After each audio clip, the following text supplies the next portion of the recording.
saying out loud. Ladies and gentlemen, welcome to today's episode.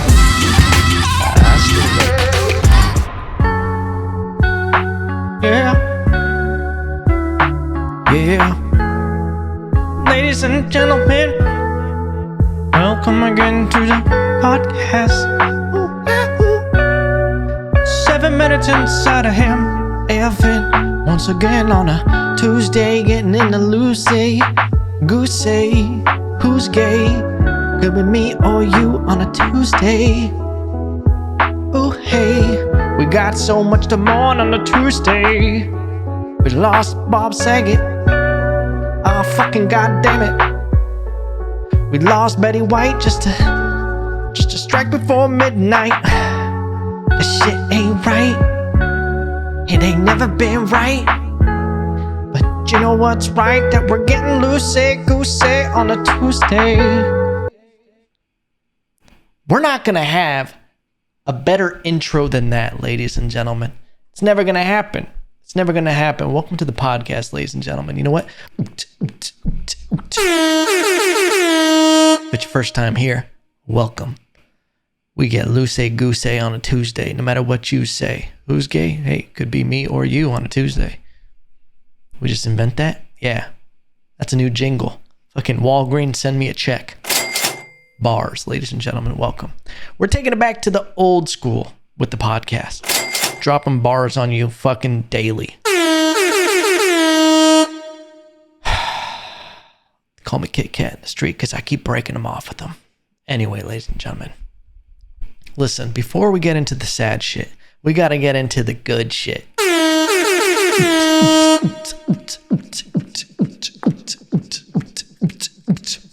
A new career that I just did not know existed until on a Friday night. Maybe it was a Thursday night. Maybe a Friday night. Doesn't matter. Your boy stumbling through Showtime. Just finished that show, Dexter New Blood. Loved it. When I mean finished it, I still have one more episode left in the finale of the first season of Dexter New Blood. Listen, huge Dexter fan. Loved the series. Everybody talks shit about Dexter, saying that it ended terrible. I thought it was a great ending. All right. I had no problem with the way Dexter ended.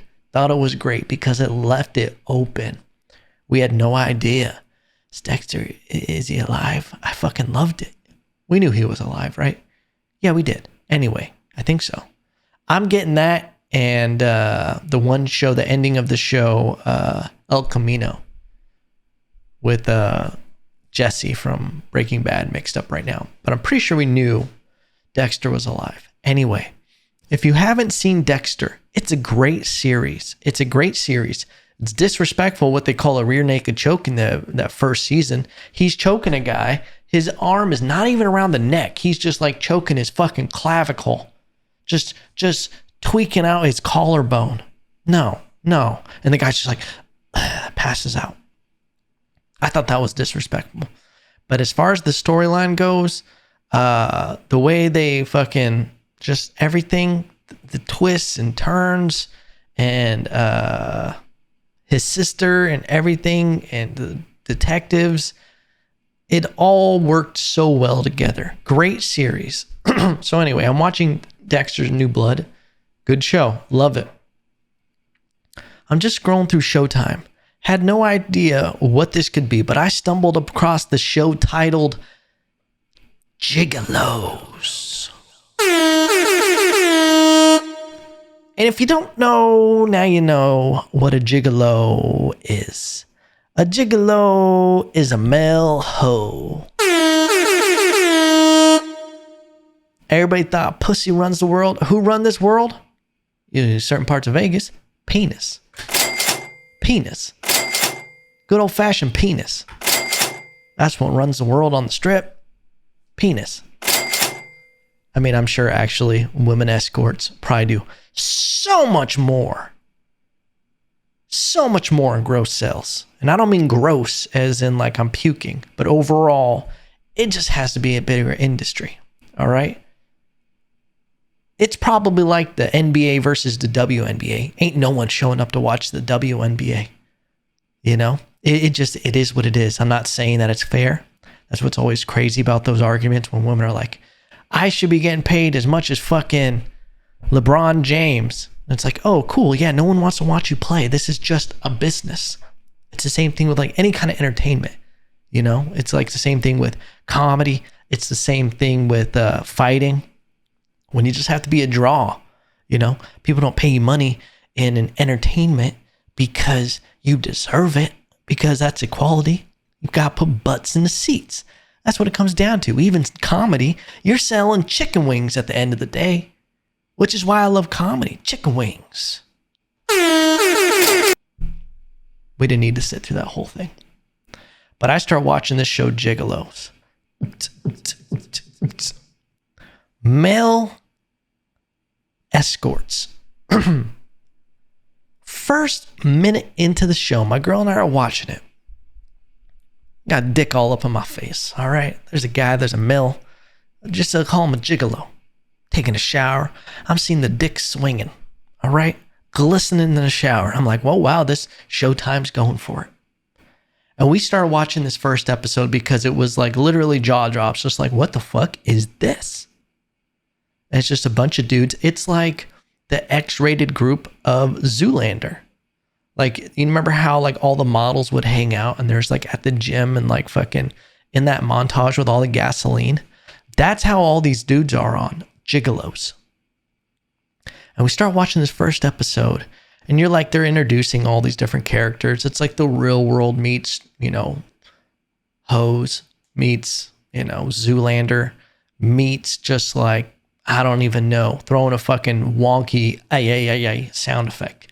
Because I'm just like, what the fuck is this? And we start seeing these guys fuck women, you know? Like we're going down the rabbit hole of watching. We're literally in the hotel room, which I'm just like, this is so weird. We're watching these guys provide a service to women. And it's just like, these guys have figured it out. This is the career. They're like, oh yeah, we're, you know, that favorite thing that we love to do and we will do and ruin lives over? Oh yeah, you can get paid to do it. Never saw that at fucking career day. Okay.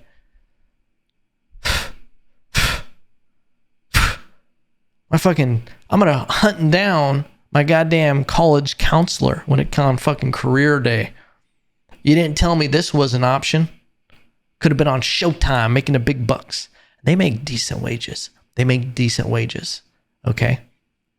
Are they dead inside? Yes, they might be a little dead inside, but we're not talking about that right now.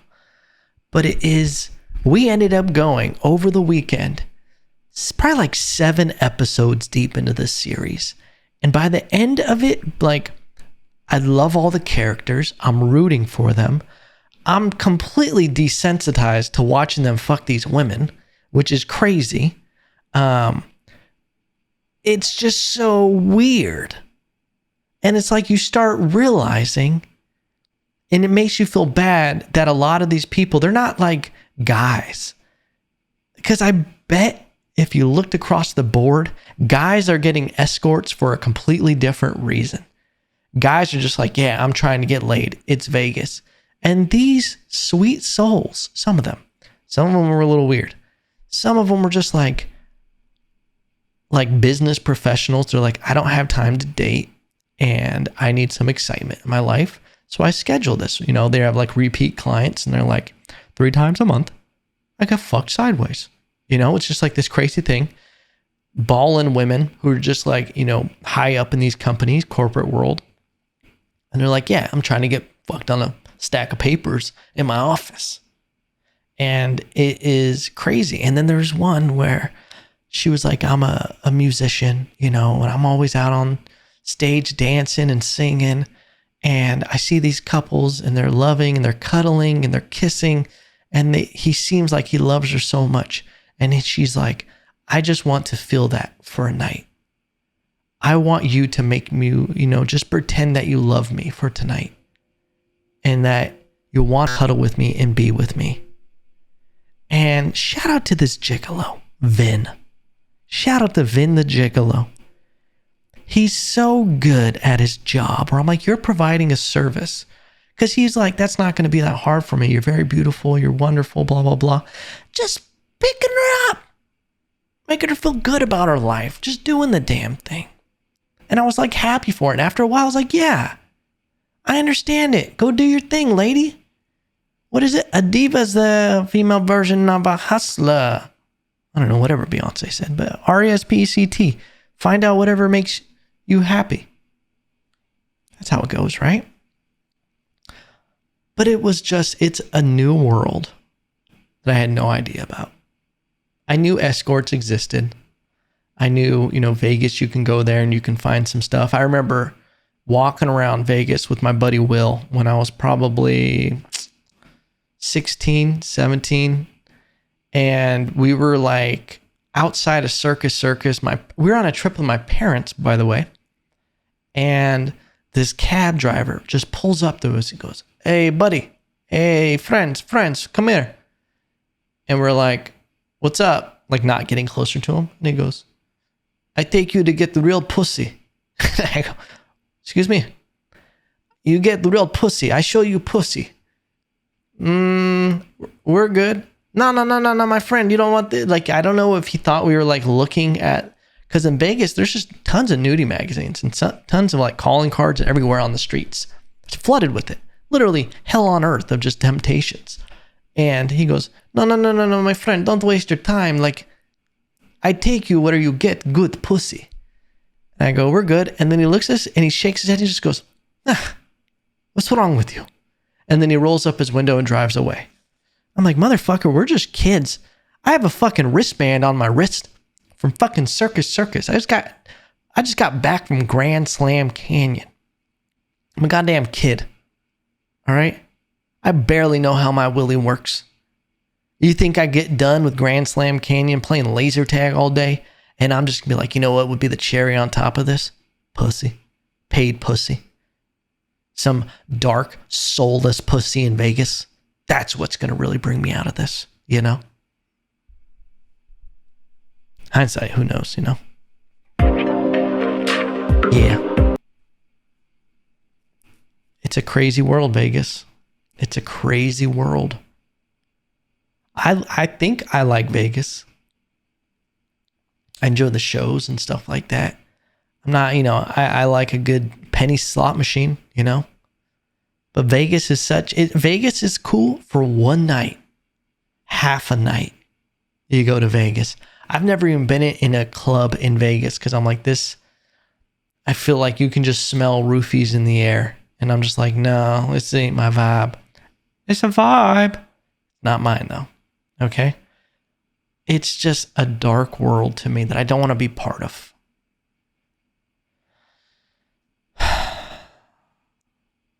I fuck around with some buffets though. You take me to Vegas, you throw me in a buffet, you leave me there all day. I'm eating fucking prime rib. I'm eating fucking crab legs. I'm getting some weird little smoothie machines that they have there. You set me up at a buffet, I'm living good. You can have the escorts. Put me in the buffet, all right? I want a guy with a little chef hat behind there cut me off some roast beef.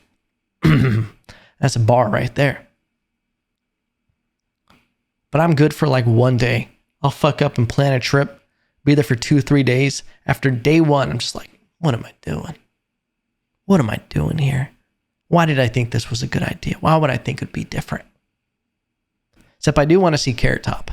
I just listened to his Joe Rogan episode. Carrot Top was on Joe Rogan Experience recently. And Carrot Top has always been kind of the butt of the joke when it comes to prop comedy. Because there is a weird thing when it comes to prop comics and even guitar comics. Puppet, I guess that would be a prop comic. There's only a few that have made it through and maintained respect from peers, I guess you could say. What's his name? Dunham with the puppets. He went so fucking astronomical, just out of this world, that it was like everybody had to respect who he was. Great puppets. I kill you. And then there was Carrot Top, but I feel like Carrot Top came around and people just thought it was hacky. And then I went down the rabbit hole of actually watching Carrot Top bits and like his stand-up is very funny. He's very clever, you know, and the props that he makes and everything. But it's like, I always wonder about this. I don't always wonder about it. Like I sit on a fucking piece of wood and stare out into the distance and think about this. I guess in some ways I do anyway. Great conversation, Evan. But like, what is considered hacky on stage? And what is not comedy? Are people laughing? Then that's comedy, right? I feel like there's so many different veins of what comedy is and entertainment in general. You know? If people are laughing and the point of it is humor and entertainment, I feel like that's good enough. And things will always evolve. They'll change. They'll bend. And it turns into something else. And I think that's fine. Look at technology. Technology is changing entertainment and how we interface with artists and creatives and content creators in general. Because it's like people want to downplay content creators and be like, oh yeah, they have 5 million followers on Instagram, but they can't fucking tell a joke on stage, or like, you know, it's like not developed yet. But it's like, you can't necessarily just discredit some of these worlds that these people have built in their own right, because it's like a career that wasn't here not too long ago. When you're a content creator, it's like that's all a comedian is a content creator on stage, and they would create this content and bring it to you. It's an act. Your act is literally content. Mind blowing. But what was I trying to say? Yeah, Carrot Top is actually very funny. I thought it was great.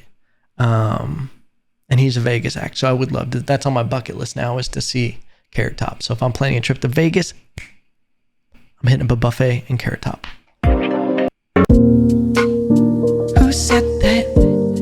Get props in the setback. Never regret that. Something else I watched this weekend? Amanda Knox. The Amanda Knox documentary. Holy shit. On Netflix, I believe. I watched it on Netflix or HBO Max. Amanda Knox is the most insane story of a cocky prosecutor and what it's like to get caught in a different country, and that just doesn't have a lot of access to, like, there's not a lot of Overwatch. They were able to do like kind of whatever they wanted. And this prosecutor, this dude, literally prosecuted Amanda Knox based off of the way she looked in her eyes. And he was like he was this old school Italian. And he was just like, she's guilty. And then found a way to make her guilty. If you don't know what Amanda Knox, the Amanda Knox trial was, she was from America. She went to Italy, a little small part of Italy, and she was living with a couple roommates, and she was dating this guy, and her and this guy went home one night. There was blood in the bathroom. Her door was locked, her roommate's door, but there was something weird happening where the guy was like, hey, I think something's wrong. Basically, they find her roommate murdered. And then it gets in crazy. The cops come and everything. And I guess Amanda is not acting that torn up about it. So it makes them be like, this chick isn't really acting how you should act. So they want to investigate her. And it goes on this basically huge journey of them having the worst evidence ever to prosecute her and get it done with these super, like, just irresponsible ways of looking at evidence, and the way the lab work came back and everything, where it's just like, what? There was so much other evidence that it was this other guy. And it all unfolds so crazy. If you haven't seen it, I recommend seeing it. I'm butchering it. But basically, she ends up in jail for like 5 years. This other dude was in jail the same amount of time, her boyfriend at the time. And they put him in solitary confinement, which is just like torturing. It's like the worst thing that you can do to a human being is isolate them, it's just nuts. So if you haven't seen the Amanda Knox documentary, highly recommend it. Did I give you most of the big points? Yeah. But if you just like watch the story, you're like, I never want to get caught in another country and have to go through their system, especially if they're kind of behind the times. And because it's like when I lived in Puerto Rico. I love Puerto Rico. The only thing is that it's so disconnected from the United States that their DMV systems, their schooling systems, everything was like not documented well. One time I got pulled over and the cop literally wanted $50. He was like, give me $50.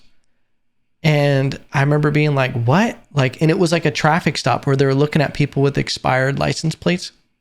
My sister hadn't, got the thing renewed. They were like $50, and we're like, we're not going to, like, what? And he's like, yeah, you pay it now. And then he didn't like that we were like arguing back and being like, this feels like we're being hustled. So the dude just takes our license plates off our car. He goes up behind it, takes them off, and he goes, now you can't drive anywhere. Call a fucking tow truck. And I go, what? He goes, yeah, call a tow truck. Just so happens there's a tow truck guy waiting right there, and he's like, hey, how's it going?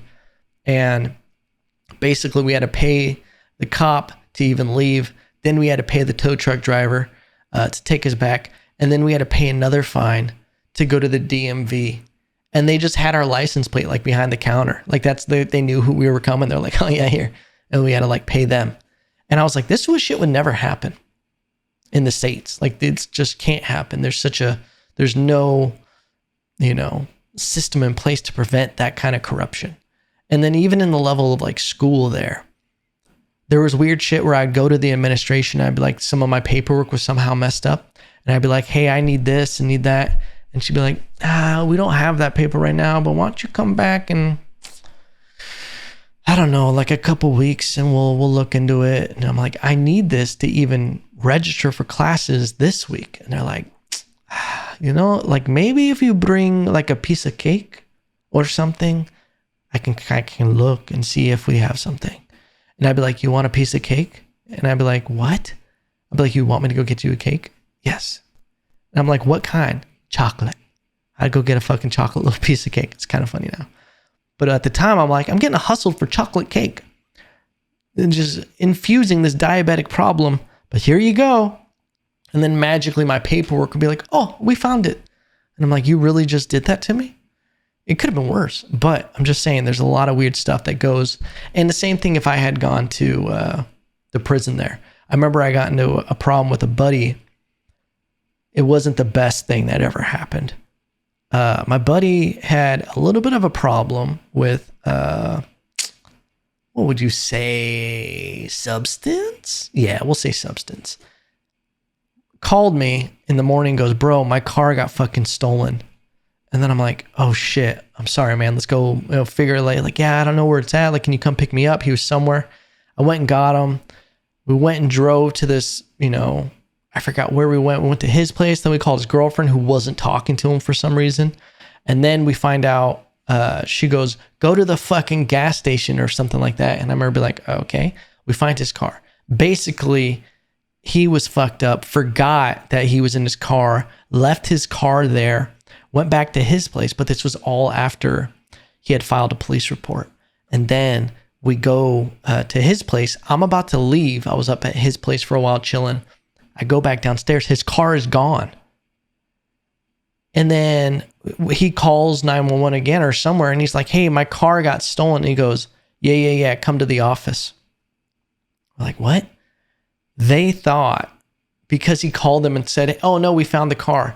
They thought he was trying to do fraud and just took his car. The police department did. And then when he got there, he like raised his voice, which was stupid. This fucking big detective dude shoves him up against the wall and is like talking to him. And I'm like, whoa.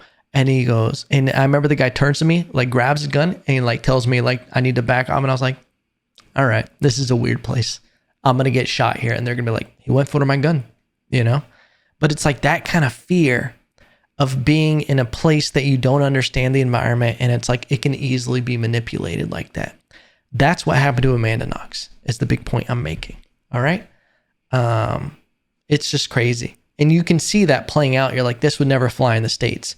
But since the alleged crime happened there, they had to go through the court system there. And this one fucking cocky dude, I think he was a prosecutor, was trying to be like, when real evidence started coming out about the case, when they actually went to like an independent forensics department, the states had so much opinions and people were saying things, and Italy was like, we have been around since 1308.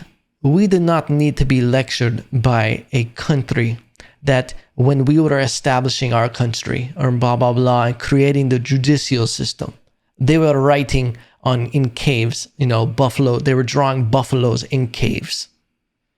I'm like, wait, are you that dumb to be like, the Americans in America are the Native Americans? Like, who are you taking shots at? Because Americans were like Europeans, right? So it's like, you're not taking, like, no, that doesn't work. You can't be like, no, y'all were doing cave drawings. Now, if I'm over here sitting in a fucking buffalo sweatshirt and I have a little drum and I'm like, maybe that would be an idea for you to say it, but it doesn't mean that. Oh, you're just saying that you're stuck in your ways? That just because something's old, that it can't learn? Not saying America's better, because we got our own fucking problems. We're not even, like, that's what is insane when you stop and think about America. Shit's a science experiment. We have not been around for a long time. These other countries that have been around forever, insane amount of history, they've worked out all the bugs. We're still going through it. But we're so fucking dope. We're so dope as a country. Just the amount of output of creativity and stuff we create in our government, our military, like the innovation.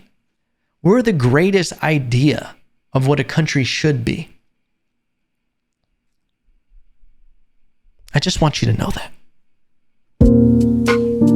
We're the greatest. Who said that? Evan Lopez. No debate this. I don't want to go to Italy.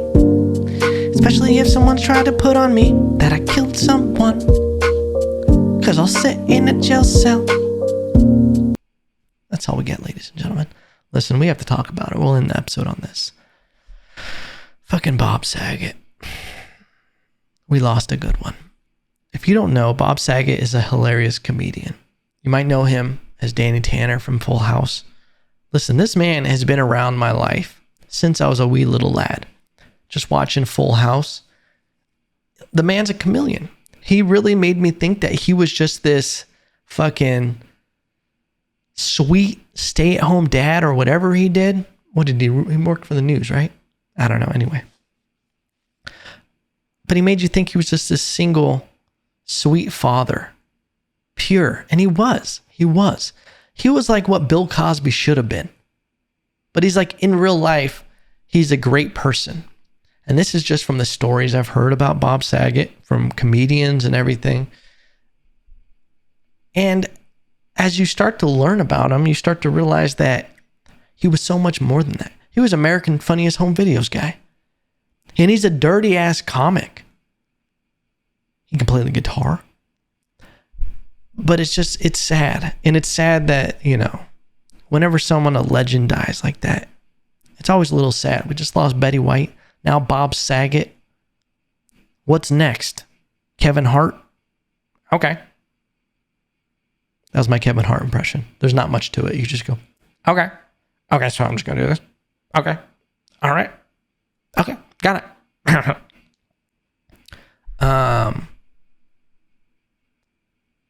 But even if you've seen Bob Saget in Entourage, he's had great cameos. Always loved it. And it's a real bummer whenever, someone just passes away that had such an impact on, your life growing up. I stared at that man so much. I watched way too much Full House as a kid. I did. I really did. And I'm broken up about it. Not about Bob Saget, but about that I watched so much Full House. That's one of those shows I never watched it in order. It would just be on. I didn't have the storyline. I just watched each episode,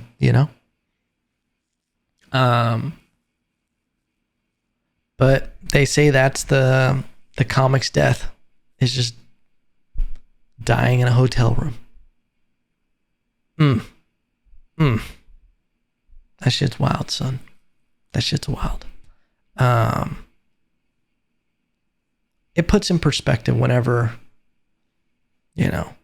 that's why it is so balanced. Like everything has to be balanced out. Like when you start thinking about life and death and your career and what you should be working on and what you should be focused on and what's important. And it's like, that's why you have to enjoy every day. It's easy. It's so fucking easy to get caught up in just working towards something. Always just being like, yeah, when I get to that point, then I'll start enjoying this. And I'm going to enjoy this. And I just got to put my head down and work and do this and blah, blah, blah. But it's like, one thing I'm learning is that you just have to enjoy the process of everything. Is the daily stuff. You can't just go blah, blah, blah, blah, blah all the time and just be waiting to reach this certain point. It's like, I don't know where we got tricked into this idea that you shouldn't enjoy the work. That nothing, like, it's almost like we've all gotten hoodwinked that we're just all supposed to work all the time and do things we don't enjoy. Nothing happens without sacrifice, but like, I think that's gotten fucked up. Like the idea that you're just supposed to work and work and work, and you have to like suffer and be willing to suffer and do all this stuff that's just not fun and it's not good. But it's like, I don't know on a regular basis if that's what's supposed to happen, at least in the sense of like, what you choose to do with your time. And I think that's what it comes down to when you're talking about like regular jobs and everything. I'm just like, oh, you put your head down, you work hard and blah, blah, blah. Like a buddy who works at a store. It's like, yeah, if I just keep doing this and I work hard and I put in these 70-hour work weeks, eventually they'll give me my own store. It's just like you hope it works out for them. But it's like, man, they're dangling a fucking thing in your face. And being like, if you just keep overdoing way too much work than what we're giving you, like the amount of stuff that you're giving versus what you're getting, it'll eventually work out for you, And I'm not saying, when it comes to like working out and stuff, I think it's important to like push yourself and to, challenge yourself and always be, in that sense. But I think the idea that I'm making is that like the journey is, I think, what's supposed to be fulfilling actually. Everybody thinks it's the I can't think of the most basic word. I'm trying to make the most eloquent statement, but I can't think of the most basic word. Destination.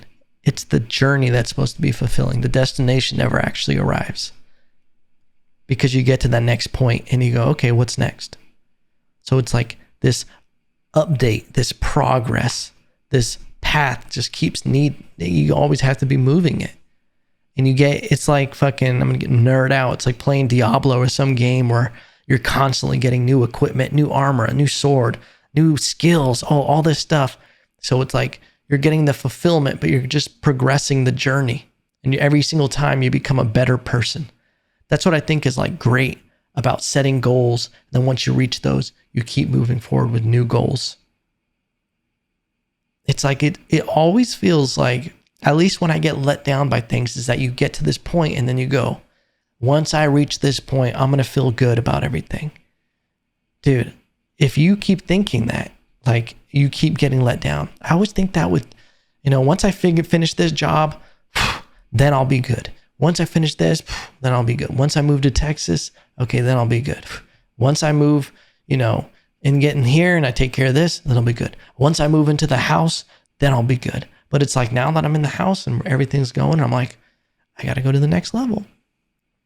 And it's like, that's what changed it for me. It was like, okay, stop focusing on these destinations that are supposed to give you this kind of like feedback or this kind of fulfillment, but rather like having some strategy, thinking about what I want and getting the journey itself to be the fulfilling part, setting up processes on a daily basis that give me fulfillment rather than always waiting for something.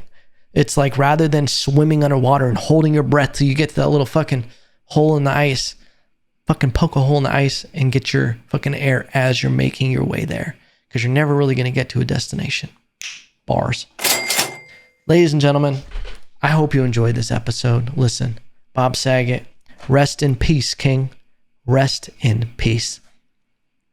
Whenever someone passes away, especially a celebrity that I didn't know personally, it's sad. But what it more of is for me is a reminder that life is short, that life does end. And sometimes that's what gives the beauty to life, and the beauty to everything is that it ends. It's sad, it's scary, it can give you anxiety, but it's like that's what is supposed to give you anxiety, is that this doesn't last forever, that it's important to go for shit now, because you think life is always the forever, and then you wake up and then it's like, oh, I'm fucking 60 years old and I didn't do the thing I wanted to do. But it's like, use that as, a reminder every single time something happens that life is short. Tell the people around you that you love them, or fuck them, sometimes not. I mean, you could fuck them if you want, like Gigolo status. Call back. But like, fuck them, get them out of your life. Life is too short to even suffer fools. That's what I say. But tell people you love them. Be around the people that you want to be around. Be good to them. And yeah, like just try to be a good thing in this world, because that's what people are going to remember about you, is not what you gave them, how cool you were, how many likes you got, how many followers you had, oh, this and blah, blah, blah, how tough you were. They're going to remember how you were to them. Were you nice to them? Did you treat them like a person? Did you fucking see them, look into their soul and recognize them? That's a bar right there, ladies and gentlemen. And listen. Hope you guys enjoyed this episode. Remember, like, comment, subscribe, whatever you cool cats and kittens do. Epstein didn't kill himself. Say hello to your mother for me. And remember, no matter what, I still love you.